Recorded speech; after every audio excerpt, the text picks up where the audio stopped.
Okay. Yes. Gotta hide those meeting controls. Why do they keep popping up though? All right, we're live. All right. We're live. All right. Hey, everyone. Who's doing this Yeah, who's intro leading today? this? Hey, everyone. Welcome to the Great Transition. I'm Seth. I'm here in New Jersey. We got Chris from Texas, who's in the Middle East right now. Also, Asaf over there in Israel. Hey, Yo. guys. Hi. We are looking at, it is quite a lot is going on in the world. I was talking to Leo last night or yesterday. I don't know. Time is really moving quickly. Uh, sometimes these problems are so big that you just don't know what to do. You know what I mean? Even like you feel something's wrong, but I just don't. What the whole? Where do I even begin? There's so much changing so fast, and not because we're prophets. We're not prophets, but there's so many patterns. And when you study um, the blueprint of creation, so while the costumes change on top of the energy that's moving through it, you're not really surprised when you see these changes happening. Here we are in the Great Transition. We're looking at what's going on in the world, and we're discussing it through the lens of the ancient wisdom of Kabbalah that we're studying with our teacher, who received it from his teacher, all based on the method of Bala Sulam, who did the commentary on the book of Zohar, did the commentary on the Ari's Tree of Life. So all of that, and then how do we look at the world we're in now, which is it's not a spiritual world for us anyway. It's a corporeal world. I mean, of course, we're in a field of endless white light, but it doesn't feel that way. And from this method of the wisdom of Kabbalah, we deal with where we are, what we can measure, what we can feel, and from there we move. We don't only say we're in a field of light and that's it. No, we're also in a field of light, and also there's a million Uyghurs in a detention center in China somewhere, Mhm. and there's also a let's just get right into this first item here. There's a lot of weapons that continue to be built. So during the last 2 years, while business is closed, let's just take the last year, 2021, while business is closed, while people sat at home, not going to work or not going to school because they were doing remote school, hiding from COVID, while hospitals around the world filled with patients, while you walked into the grocery store in suburban New Jersey and couldn't get any toilet paper, Yeah. while all of that was going on, countries, and especially the most wealthy countries, found billions and billions of dollars to spend on their nuclear arsenals, on weapons of Right. mass destruction. Global military spending topped $1 trillion. So you're saying you're not surprised? That's what you mean? You're not surprised? That's what you meant? I was a little surprised, actually. I mean, I'm not surprised because what else are these guys going to do Hmm. with all By of the way, their. it's not just bombs and like airplanes and missiles, and this is becoming freaky if you look at what's going on in terms of where warfare is going, all of the Tell biotech us. stuff and nanotech stuff. I'm not not an expert on that, but Just freak us out a little bit. even a couple of years ago when I spoke to there was a university professor I that I knew, I still know, and he's an expert in psychological warfare. In any case, he knows stuff in terms of what's happening in the world in terms of the real arms race. Like, there's what we see and hear in the headlines, and there's the stuff that those who know how to read between the lines see.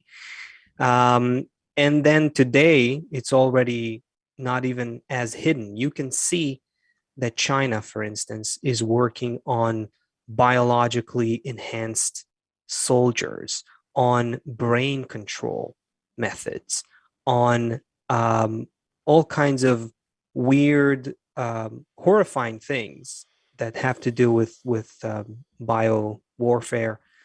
So, some of it as It's simple as really just, it's really scary. I mean, you could start with just saying, like, just breed the strongest and smartest woman with the strongest and smartest man. But then you can go so many layers deep by all of the new um, technology, you can get in there and you can start modifying genes and brains. Yeah.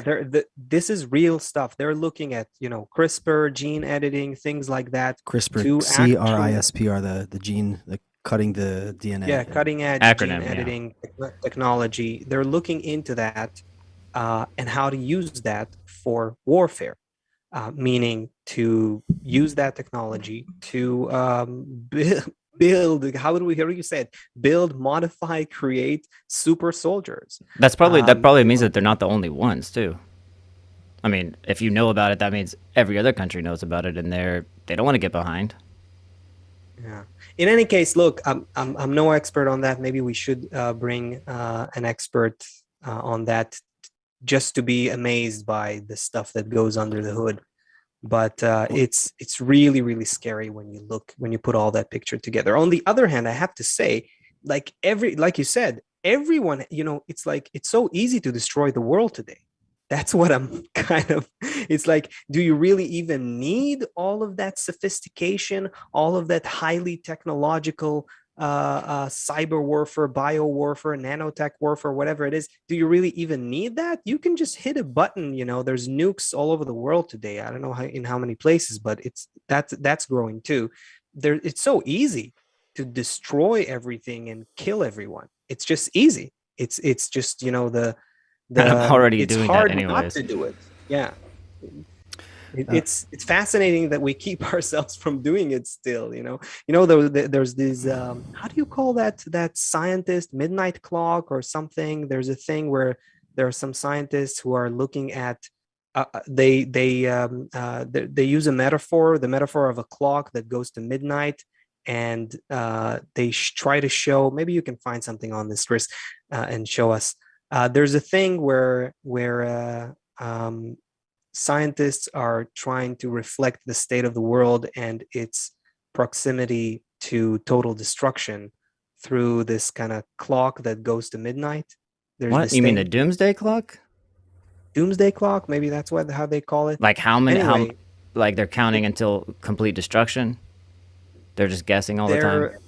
they're using that to represent the precarious state of the world Yeah, in I think it's a in doomsday. in saying we're very close to midnight. Like, we're every time there's like you hear about some more more military spending or more trials in creating tests in creating super soldiers that China is doing, things like that.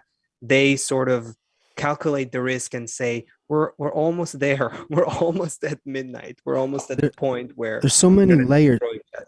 There's so Yeah. many layers to this. I had to go to the passport agency a few months ago. The guy who actually helped me was a very nice guy, really patient guy. But I had to go onto like an antiquated website to make an appointment. And then when I got there, I had to wait in a line that was wrapped around the building. And then when they let me in the building, I had to sit in a waiting area for maybe 2.5 hours.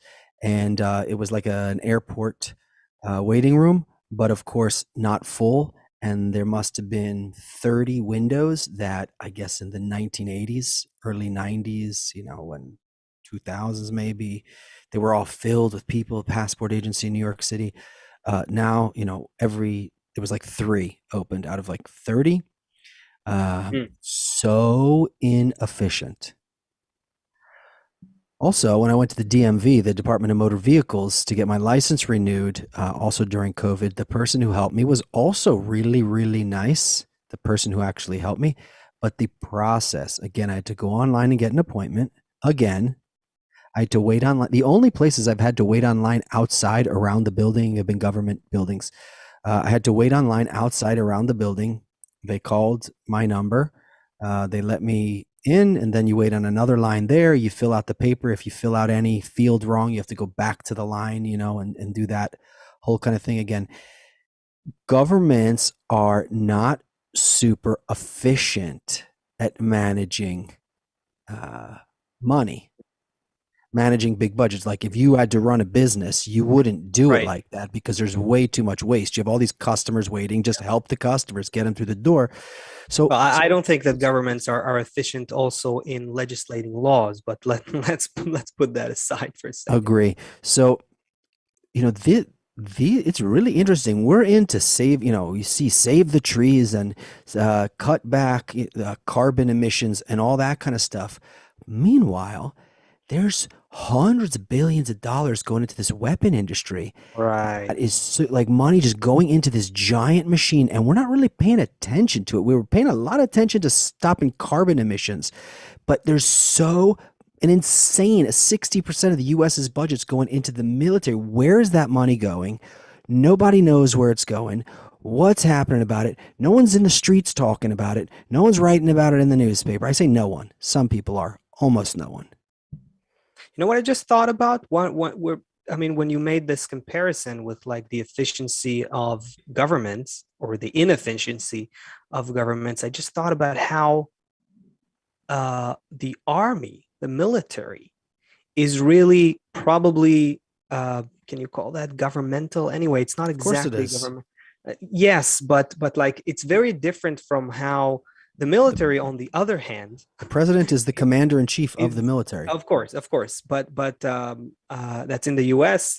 In other countries, there's different structures, but it's still, of course, they're intertwined. But what I'm saying is, the military still works in terms of its workflows and internal organization and how it works. It's a different animal. It's a different animal than Like super than organized, you just mean? the politicians. Yes, and that's what's interesting when it comes to war. When it comes to uh, thinking about destroying our enemies or defending ourselves and all that, we become suddenly a lot more efficient than when it's like solving the problems of the citizens. I mean, if you think about it, your microwave, your GPS and your phone, all those things, all those inventions, they all started in the military. A lot of the stuff that we're using today, in tech, came from there. And it's The internet. compared to the Yeah. government, the internet too. No, the internet came from scientists. Yeah, It but was the used but But by. it, oh, I should say dark web. I should say dark web. Yeah. Oh, okay. That came from the but military. That makes sense. It makes sense. They released it Anyway, because it's less secret if it's in the open, but yeah, okay. anyway, Doesn't matter. forget the details. The point is, governments are so inefficient, and the job of the government is to make the lives of the citizens better and solve their problems. The job of the military, broad strokes, is to defend from enemies or attack enemies. And we're so much better at being efficient when it comes to uh to that to It's there's so something clear to though. The say. goal this goal is so clear. We defend. And here when you're saying help the citizens, it's like every other citizen has his own idea about what help means. That's starting to make sense too a little bit. There's something that, I know you're saying it, this concept of panim va'achor, like the face, the front of the creator and the back of the creator, and how the back is always revealed first. It's like the majority of the resources, 60% of the budget, and it's focused and it's all towards like killing, but it organizes the people towards a goal that we all need to yeah, get behind. It's like the backside of if it could then go out and right. organize it. But anyway, let's not get so spiritually scientific yet. First of all, what just let's keep our feet on the ground for another few minutes if you'll entertain me here. What are we gonna do with these stockpiles of bombs? Because year after year we're making more.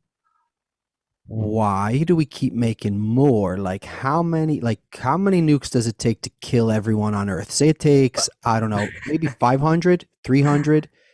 Let's just pick a number. I don't know. Because there's new and exciting ways for us to kill each Let's other and destroy each other, Seth.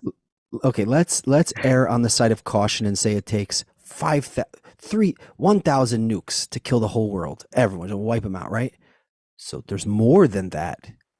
So what You're are like, we what what's what the point? what do we keep doing with more weapons? Well, And do you just leave them in the closet? Like if you have the latest and greatest clothes in your closet, you just leave them there? no, I think that's the thing. Latest and greatest. You just said it.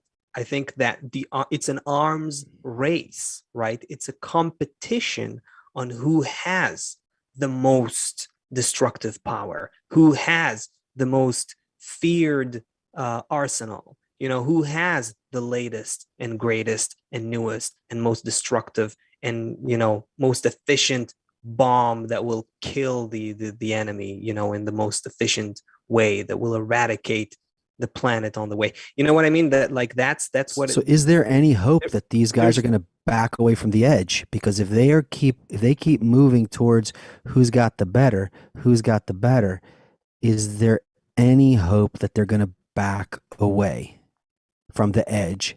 And at uh, what point does one of them, I don't know, maybe his mom didn't hug him enough. I don't know. He could just have a lot of trauma. He could be very insecure. And maybe he just needs to, maybe he's very powerful. He needs to show everyone he's the strongest and he wants to leave his mark. you're talking about like a leader, like as an Hey, leader, example. Like, sure. I would say we're in a collective thing here. This is the Maybe, influence maybe we can of all say we didn't feel enough love. We all didn't feel enough care. We all that. feel insecure. That's probably true as well. But I would say that there is like there's the club, there's like a society. People are, we are social creatures. And even when it comes to the arms race, I'm sure it is very much influenced by that. What do I mean here?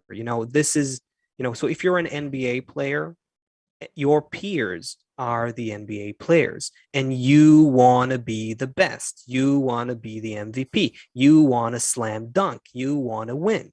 If you're a politician, definitely you want to win. You want to get the votes, etc., etc. If you're in charge of the defense for, the defense array for a certain country, you want to be better than the other minister in the other country, and so on and so forth.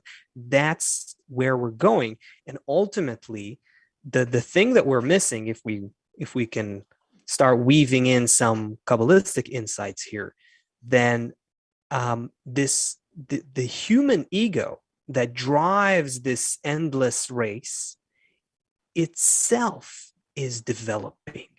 That is the natural aspect of the evolutionary process here that we're not noticing. But the ego of the person who lives today in the 21st century, doesn't matter who it is, the leader, the military general, the the street cleaner, whoever it is, they all have a greater, more developed, more sophisticated ego than the person who lived 200 years ago, 1,000 years ago, 2,000 years ago.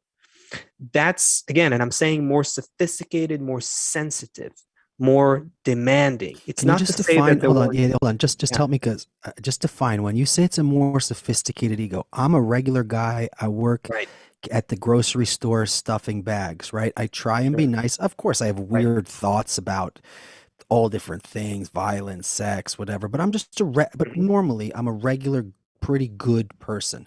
What do you But you're mean that I still, have a more sophisticated ego? Can you explain what you you're mean by part. that? Yes, that's a very important thing to get into. The you're still part of a collective species. We're all interconnected. We're a global collective species. And our Weren't people always a collective, global collective species? Weren't people global sure, collective yes, species 1,000 years ago also? yes, of course. Today it's only becoming more apparent and more visible and more technologically evident and so on. Internet, the information age, communication revolution, and so on. Of course, but from nature's perspective, we're always a collective organism. The thing is, how's it relevant to the ego? The ego is developing, the collective human ego is developing, and it's growing, and it's intensifying. And that's why, even if you at the moment play a role where you would say, what do you want? I'm working in a supermarket. What's the, why I'm not a, okay, so you're not in a position to exercise your ego uh, towards other people in a way that has global ramifications directly like the general in the military has, or the president has, but you're still exhibiting, and you're still having, and you're still carrying the same collective ego of humanity, of your age, of your time. So hold on, That's hold on. that's I that's need to what's happening.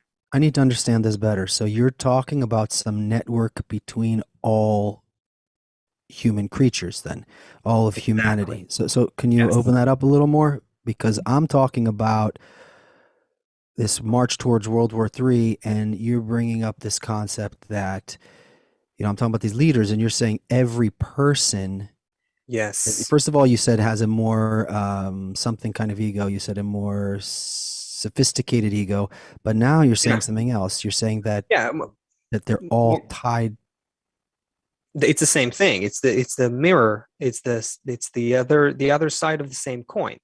Humanity is gradually becoming two things more than it was before: more interconnected, more interdependent, and more egoistic towards each other. Meaning, we are more sophisticated in how we exploit each other. We are more advanced in how we try to connect to each other to derive benefit. That's these two opposite trends: growing global interdependence, growing collective egoism. This is what sits at the root of all of the turbulence and the crises that we experience today. Well, so then what is And that? that's it. Natural processes, natural trends. What were you saying, Chris? I just don't get what that has to do with World War III. I get that if someone's more egoistic, I'll tell you. then I'll tell you where what it has to do with World War III. Because we are driven by this collectively growing human ego. Even though we are seeing that we're gonna go down, we can see in our eyes that we're going in a downward spiral. It's not just with the arms race. What about climate change? Same thing, right? What our scientists today are saying, thousands of scientists, we are doomed. This is not going in a good place. And we still can't stop. Why? Because what's driving us is a force greater than ourselves. Kabbalists have a very metaphorical description of it. They say the ego, it's almost like the ego comes to you with a drawn sword. It's going to hit you, and it has a drop of poison on the sword, and it tells you, open your mouth, and you know what it's going to do. It's going to kill you, but you still just want that drop because it might be tasty, it might be good, it might be that one more drop that will bring you, that will give the ego a certain satisfaction. it Let blinds me give you. you let me give an illustration of this example. You take it, you swallow it, and you die. Ultimately, Yeah. that's what the parable says, right? It's like it's Yeah. It's old-fashioned language, but to make it real clear to everyone, imagine you can control someone, right? You have like some knob, and you tell this person to, I don't know, what would be something disturbing but not too disturbing? I don't know, to hurt somebody, punch someone in the face, right? No way, I would never do that, right? And now you're like, okay, I'll give him $500,000. He's like, no, I would never do that. And you're like, $1 million. Like, no, I would never do that. You're like, $5 million. Well, maybe. You're like, $10 million. Like, bam, he's punched. Like that's what that drop is. It's like Exactly right. the ego Yes. only has so much, and it's not our fault. It's how we're created. But he only has so much he can tolerate until he breaks, until he needs to receive. And this, but what I'm really interested, so we got that. But what I'm really and by the way, many methods, not the wisdom of Kabbalah, but many methods deal with just how to just turn the ego down as much as possible. What we've Yes, discovered, of course. From religions to Eastern teachings to New Age philosophies, yeah, which there's a lot of recognition of the ego. The question is, what do you do with it? And can you really directly try to push it, That repress might it, have or ignore it, or, that might have even saved us for a long time from destroying ourselves. in the past. I would agree with that. I That's think that what a good yeah. point. What a good point that in the past by religions and methods having people Yes. calm down, Yes. you could manage populations that way. However, then the reason why this method, this wisdom of Kabbalah is now being revealed, the reason why the Zohar became revealed again, the reason why Bala Sulam, well, the Ari and then the Baal Shem Tov and Bala Sulam has been able to open this up now, is because precisely now, when this ego is growing so much, it turns out that the ego is the only thing the creator created. It turns out that the ego is the only matter in all of creation. It turns out we can't make it go away. It turns out, in fact, the way to receive endless fulfillment is to have the biggest possible one. However, third time we're saying it in the show now, must be something about it. It's this achor and panim. It's this front and back. It's like, what did you say before about it? You said, I don't remember About what it was. the drop of poison on Oh the no, no, you're talking about the drawn government. sword. The government, like everything becomes Oh, the organized and everything military. becomes, Yeah, yeah, yeah, when you yeah. have the goal. So it's that same thing. We realize that this ego is not going away. Everyone is is getting to that point now where the thing is just turned up. These people cannot walk away from the guns and our consumption and just racing towards the cliff. Yeah. Exactly. And it's like, we're going there. What can we do? It's like, but what can I do? Wait, so what is the Louis cliff though? Louis It's C.K. like has this great bit about the oil. It's just oil. Anyway.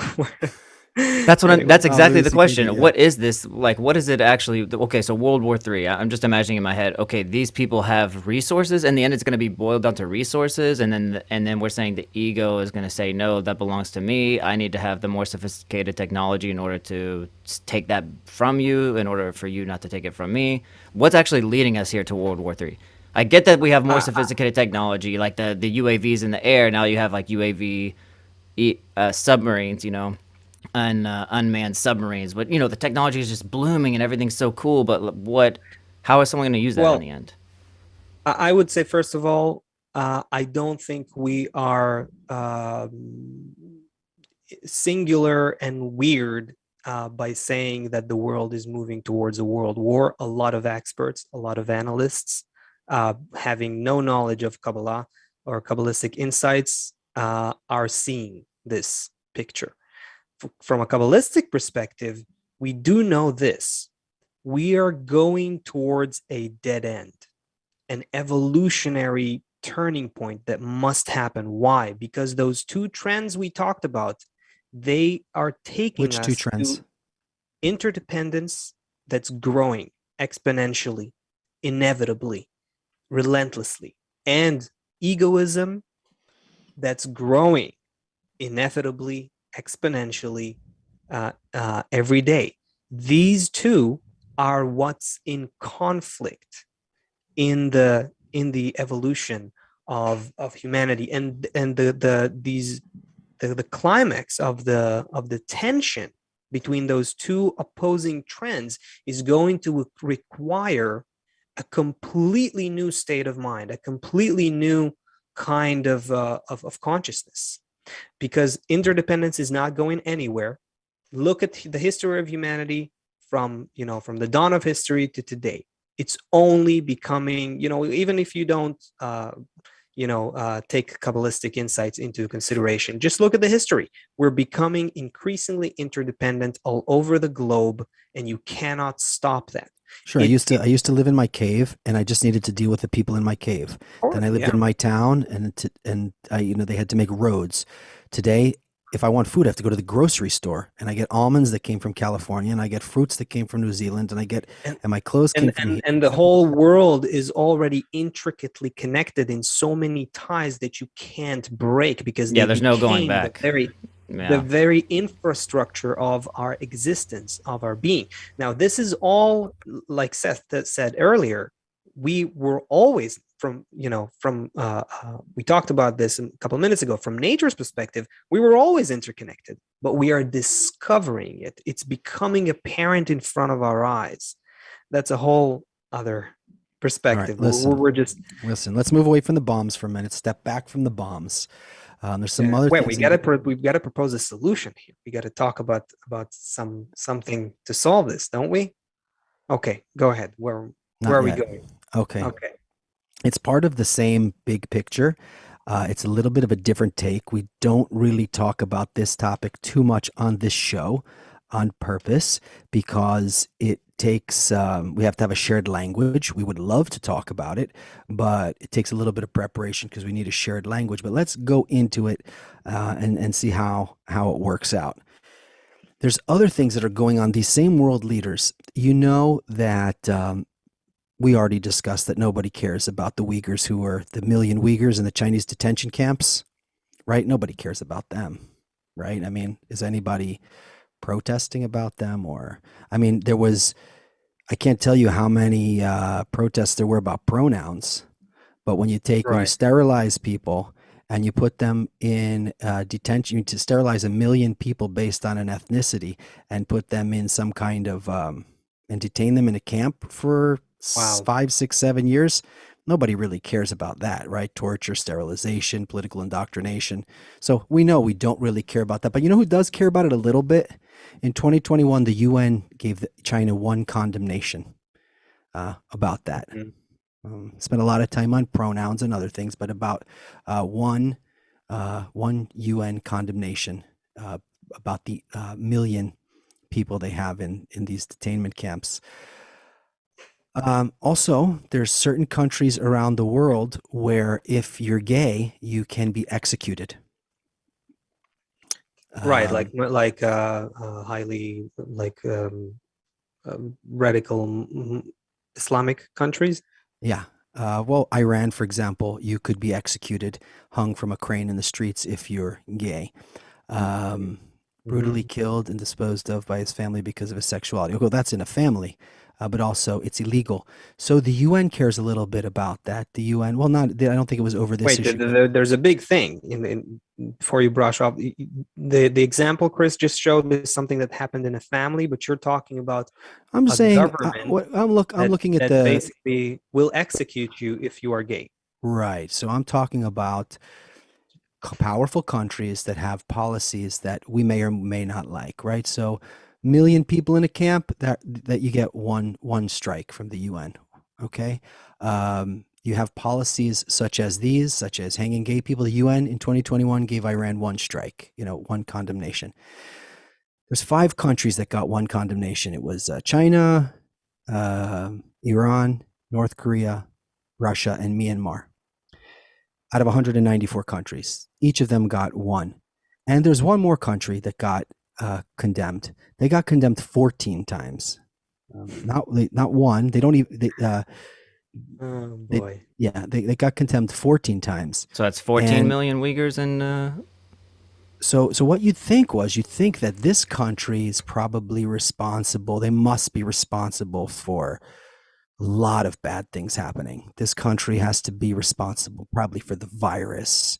This country has to be responsible for wars. This country must be responsible for indoctrinating our children into inciting civil war. This country, they must be. I mean, it's true that the country we're talking about is very small. I think it only has 6 million people. We're talking about Israel, but why? I mean, that is a lot of condemnations. If all the other countries in the world only got Mhm. 5 combined, and this one little country got 14, I'm wondering if this little country is responsible for all the problems in the world or something like that. And we on Tricky purpose question. yeah, we on purpose Nice haven't really setup. talked about it on our show here because um, it takes some preparation to understand because of course we're not really talking at all about politics or anything Yeah. like that. And Um, yeah, I would say that here, okay, we still have a little bit of time. I'm just looking at the viability, the I feel how feasibility your of energy changed as I brought up this topic. no, just because there's It's politics, a big religion. elephant in the room. It's a big elephant in the room. Politics, let's start breaking it apart. Politics, religion, and culture. All of these have nothing to do with the root cause of what's really going on with the relationship between what we call that grouping of people as they appear to us, as we call them, or a nation, or the Jewish people, or Israel. That that relationship between Israel and the rest of the world, or that the Jewish people and the rest of the world, has deep roots that have to do with the very foundational structure of the human network. And all that we see in our world, politics, religion, and culture, that's just manifestations. That's just external branches of a very deeply embedded structure that needs to be understood first if you want to really decipher this picture. It's and hard for what's me to really going understand it on. though. I don't even want to listen because I already have like so much hatred towards. I don't want to hear anything about Israel. I already hate them. Correct. You know what I'm saying? Good point. Yeah, sure, sure, sure. And also, but here's the thing. I wouldn't say that that for someone who's hearing us or heard Seth's introduction to this topic, you might hear like, okay, this is gonna be something that explains why Israel are good, and we shouldn't condemn them, at least not as much. And that's not the point at all. In fact, if you look into Kabbalistic sources that deal with this, with the world's relationship with Israel, you will see that that they justify and give a spiritual explanation and basis for why this phenomenon is happening. And also, again, this the more if someone got I'm realizing already this is going to be this is a complicated topic. So I'm saying if at least our friends, our listeners who didn't hear us talk about this before, if at least they take like the simplest kind of conclusion from No, this, I at want the least let. deepest. I want the deepest. We're not talking about politics at all. The world Mhm. is looking at a physical world. The Yeah. world is looking at countries. The world is looking at politicians. And the world is thinking that solutions are coming from here. The world is seeing corrupt people. The world is seeing maybe they're Jews, maybe they're from Israel, maybe it's Bill Gates, it doesn't matter. The world is seeing a picture with our physical eyes. And the Kabbalists Yes. are looking at a world that's spiritual. And what's moving below is a totally different picture. And what we need to be able to do here, what we're trying to do now, what we just jumped off this cliff, we grabbed your hands and we just jumped off a cliff together. We need now to look. Now we're flying through the sky. We need to see it. If we talked earlier about Achor and Panim, the backside and the front side, we need to at least get a glimpse of what's going on from the spiritual perspective of this problem. There is a deeply seated sentiment, a feeling, an unexplainable feeling that a lot of people around the world feel towards this concept of Israel or the concept of the Jewish people. Sometimes it appears in a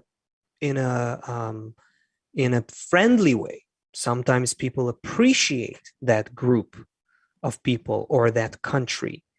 Sometimes, and most of the times, it appears in a negative way, where people express negative sentiments all the way to anti-Semitic attitudes. Kabbalah explains that this is rooted in the structure of the collective soul. The little known story about this group is that it's not a nationality at all. It's not a race at all. It's not a genealogy at all.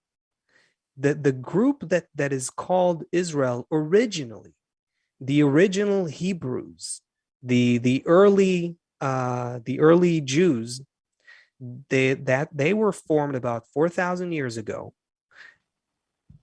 being In people Iraq, in Mesopotamia, ancient Mesopotamia, and they were modern day people. Iraq. Yes, By the way, aren't you Iraqi? yes, that's half or a third. I think you would The say good no. part. It's half. It's a half. It's actually a half. I'm And the half other part, Iraqi. the I other half? actually even know a few words. And you're Irish. You're Irish on the other half? Exactly. Yes, No, what's Irish. the other half?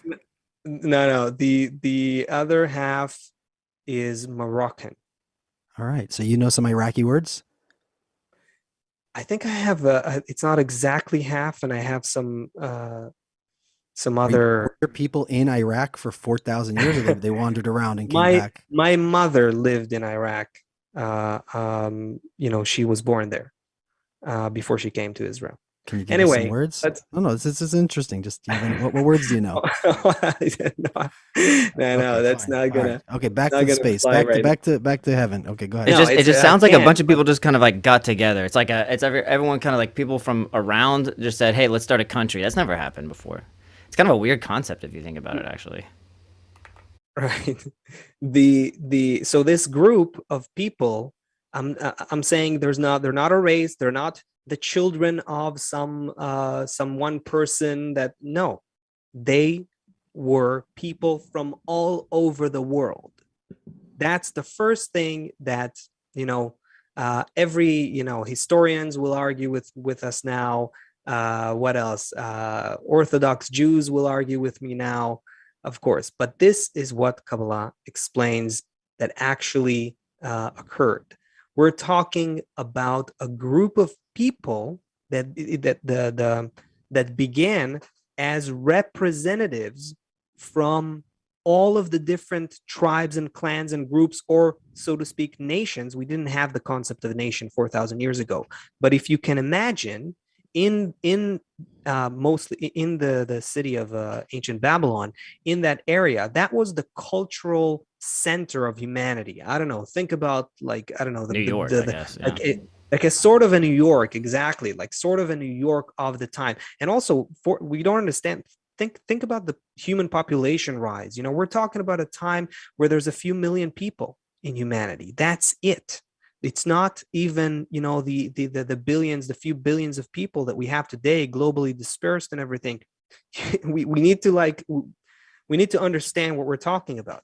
Anyway, so there's this place, this cultural center, which, by the way, was the place where, the way we measure time, and the way we practice law, and a lot of things, infrastructure of human culture, were created back then. So what happened, and we still use them to this day. What happened there was that a group of people from the different tribes and clans and nations and races, whatever you want to call it, in that place got together and tried to do the thing that we need to do today, which is find a way to transform, not to reduce, eradicate, erase, repress the human ego, but transform the shape of the human ego, so that we can bring our differences to complement each other. So they created this multicultural group Check this out. based on an ideology, on a spiritual ideology. If a generation is yeah. If a generation is about 50 years, if I take like 3,000 years, hold on, where'd my calculator go? Hold on. If I do 3,000 years divided by, like, say 50 years old, it's like 60 generations. It's like very not, I mean, is that right? Somebody who's good at math, can you, it's like not. What did you just calculate? Like How many 3,000 generations? divided by 50 years. No, that's Okay. 3 years. Hold on. A generation is 30 divided by usually 5, years? 6. How many years is in a generation? 25, I would say. Well, 60 times 50 Yes. is 3 is what? You guess what? Maybe I'm 60 just looking for. We're looking for some help from the chat here. So it's not, my grandma is 2 generations ago, Right. but we're not talking about so long ago, a few thousand years ago. All humanity, there's people living in different regions, but the the climax of civilization was ancient Babylon. They developed the sailboat. They developed writing. They developed agriculture. They developed, what else? The wheel. A lot going on there. Yeah. People got together from all in that metropolis. People got together based on this ideal. Yes. And that's who these people are that we're talking about. And the ideal was, to put it simply, call it love thy friend as thyself, call it connection above differences, unity above differences, or unity through diversity, through differences. That's what those people understood. They understood that the fact that we are becoming, what they felt is exactly that dissonance between the trends that we're talking about today. Today, we feel it on a global scale. We're close to feeling it on a global scale. Then most of humanity, the cultural center was in that area.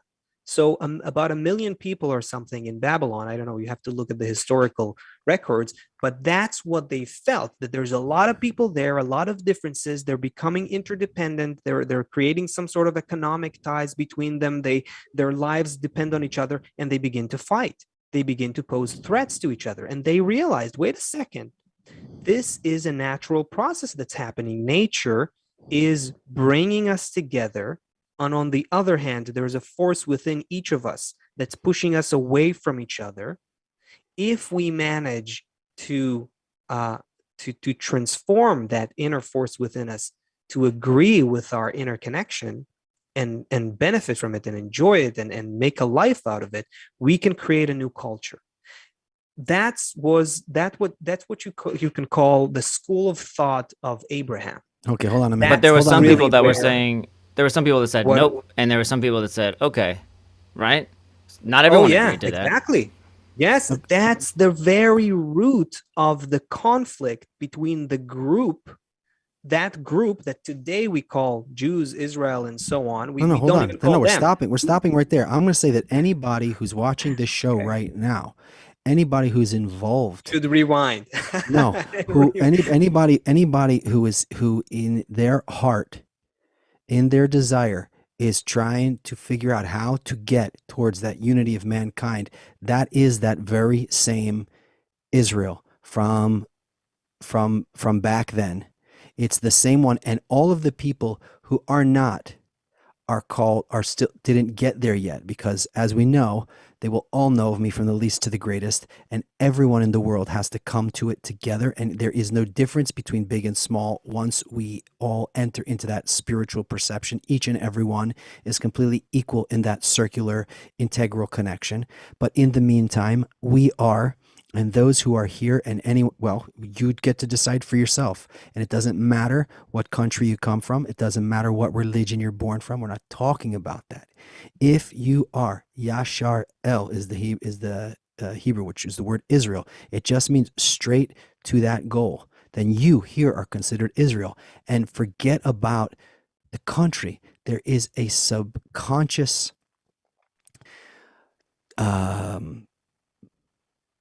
Gene? What? Gene? What? A gene. Is my microphone too loud? Did you say gene? I didn't know what you meant about gene. I think it's a subconscious cognitive dissonance or something about this, that this fight for good, this revelation of godliness, or this revelation of unity, if you want to call it, or this revelation of harmony between all mankind, you're responsible. You, whoever's listening to this right now. But it's not like they don't have conflict. Israel. What? I mean, the people of Israel, like you're saying right now, who have this inner push or something, they want to achieve that. It's not like themselves, among themselves, they don't have conflict. So it's not like all of a sudden they all agree. Oh yeah. Okay, yeah, you're fine. I don't actually hate you, or I don't actually disagree with you. No. But there's just something that is mutual between them. There just happens to be something else. On the animal level, we're looking at a country, and we're looking at a United Nations, and we're looking at all these bashes.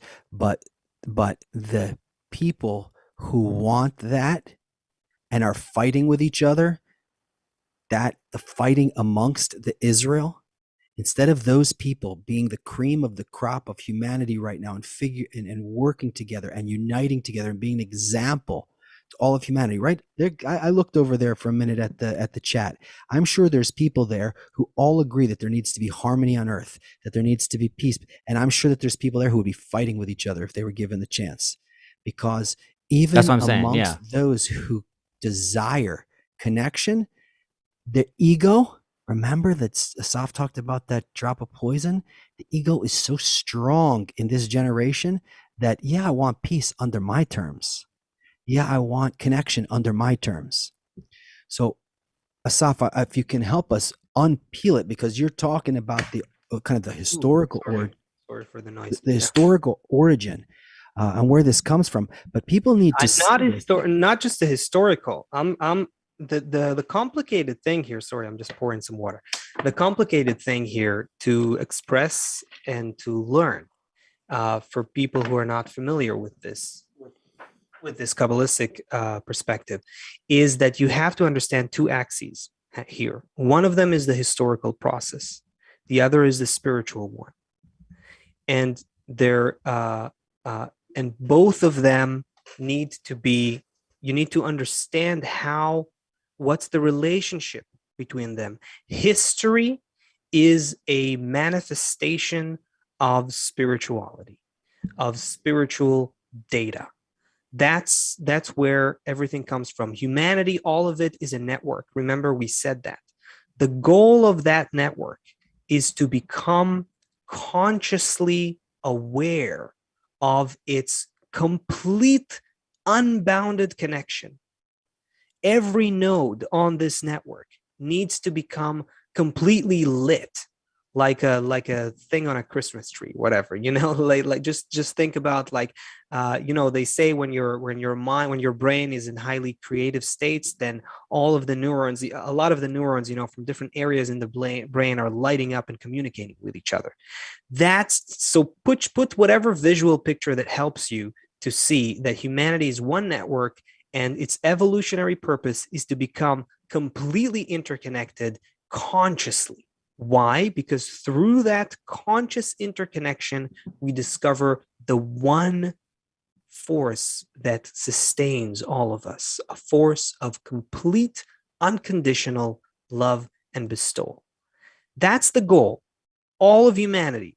Kabbalist Baal HaSulam writes, black, white, or yellow, call yourself Israel, Gentile, doesn't matter what. You are part of that evolutionary purpose. That needs to happen. Now, in order for the whole... What is it inside of a person? What is the Israel inside of a person? What is the nations of the world inside of a person? Forget about the countries. Forget about what's on the outside. Yeah, but you started with the United Nations. What do you mean forget about the countries? No, listen, what's going on this show is we're looking at the world, and then we're flipping around on the other side and seeing where those forces are coming from. So why does Israel exist? That's what you're saying? Okay, I'll try to put both of these things together. I probably won't. You got 5, 6 minutes. Time that we have left. To do it. Make it happen. We have left, but I'll try.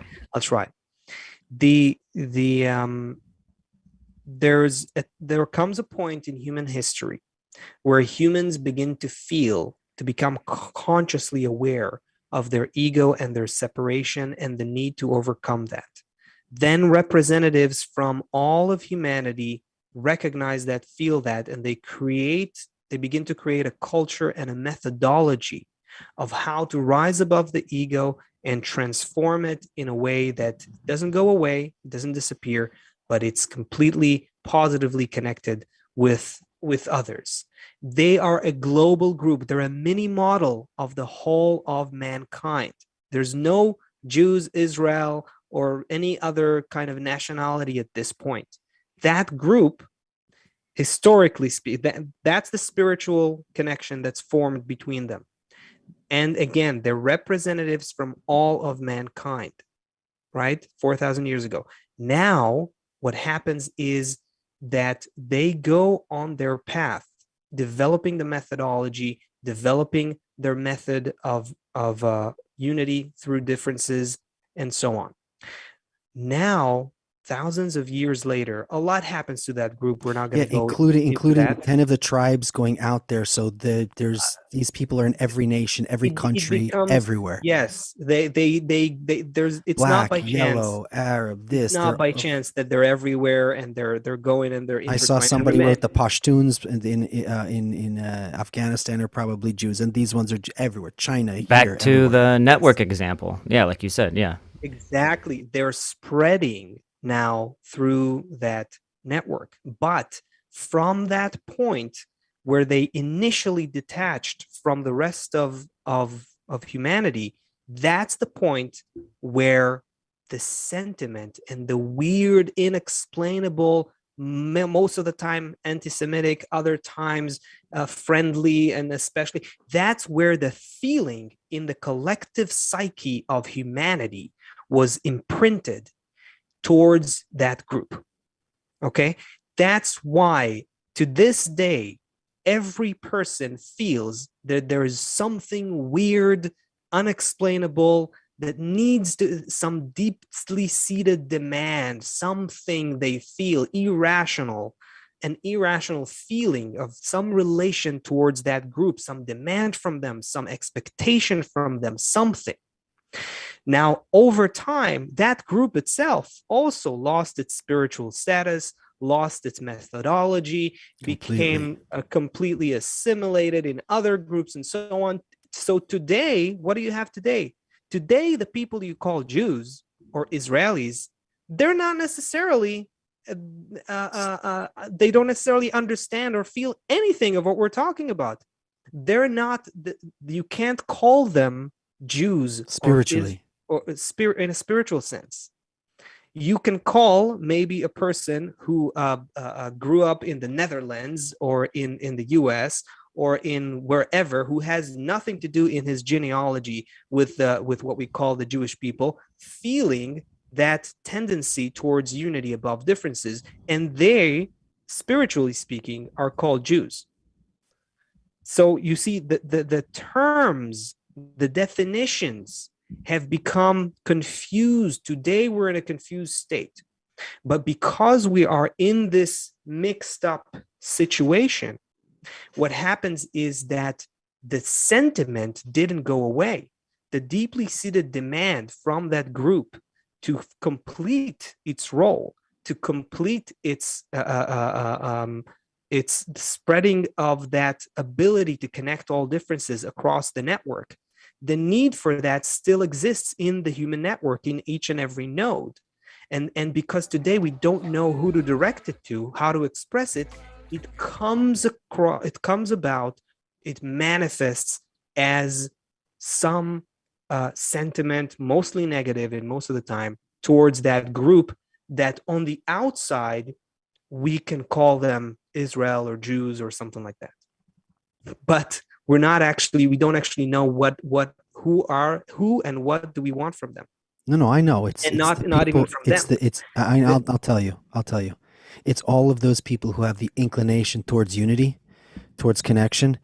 We demand that they learn how to connect with each other and be the vanguard of humanity, and that they unite above all of their differences. They're black, they're white, they're Arab, they're Jew, they're whatever. I mean, not religion. They're whoever they are.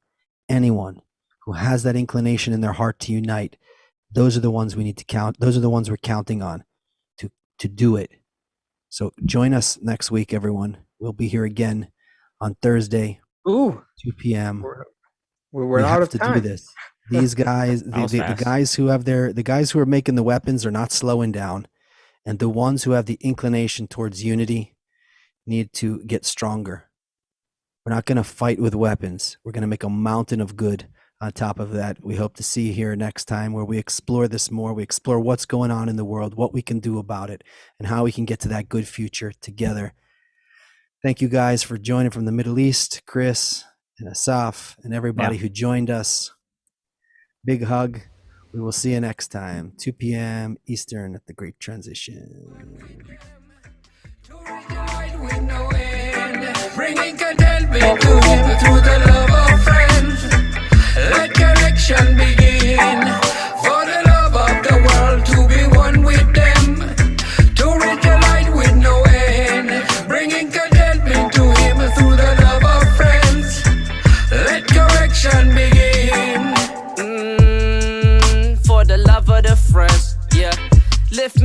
You the ones I depend on.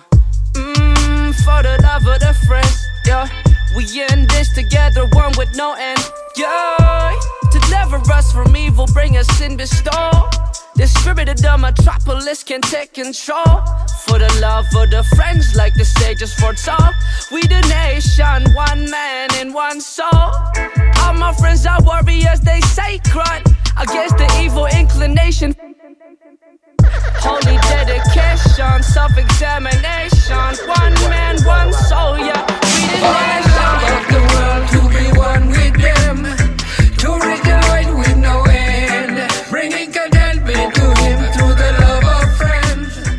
Let connection begin. No introduction is really needed. You make believe just to see it. But if you feel it, you can be it. Put on the uniform and transform till we become one. Definitely, the length of our days reaches infinity. As a collective, display its features. The revelation of godliness to its creatures.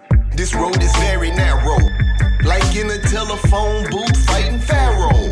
But with the help of my friends, I'm tag teaming my ego as I sit with the 10. Where the wisdom go, we go. My society is of the light variety, never artificial. This here is all true original. Lightman, Ashlag official, demonstrating unifying fundamental.